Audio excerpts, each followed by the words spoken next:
ጌታችን ኢየሱስ ክርስቶስ በጎልጎታ በእንጨት መስቀል ተሰቅሎ ሕይወቱን መስጠቱን የሚያስታውሰን ነው። እንግዲህ ይህ የወንጌል ክፍል ወይም የጌታችን የኢየሱስ ክርስቶስ ሕይወት ታሪክ የመስቀሉ ምስጢር መነሻ ምንነት የሚያስታውሰን ነው።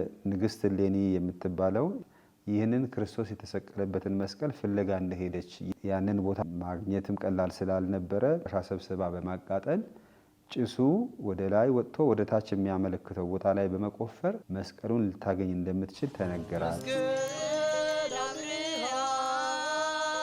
መስቀሉ የመጣበትን ምንጭ ግን መርሳት የለብንም። መስቀሉን ተሸክመን ስንጓዝ ብቻችንን ሳይሆን ከክርስቶስ ጋር መሆናችንን የሚያስታውስ ደህንነታችንም የተፈጸመው በመስቀል ላይ ነው። አንዳንድ ጊዜ ሰዎች ክርስቲያን መሆን ምድራዊ ችግር መላቀቅ፣ ከምድራዊ ድህነት መላቀቅ፣ ከምድራዊ ሕመም መላቀቅ፣ በአጠቃላይ በምድር ላይ ምቹ ሕይወት መኖር የሚል ትርጉም ሲሰጡት እንመለከታለን።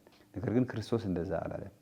እኔን የሚከተል መስቀሉን ይሸከም ነው ያለው። እነዚያ ሁሉ የምንጋፈጠው ብቻችን አለመሆናችንን ከኛ ጋር በእርግጥ ክርስቶስ መኖሩን የሚያስታውስ የኛ ሕይወት መሰረቱ መስቀል ነው። አሁንም የምንጓዘው በመስቀል ነው። እያንዳንዱ የክርስቲያኖች መሰብሰቢያ ቦታ፣ ቤት፣ ማንኛውም ነገር በመስቀል የታተመ ነው።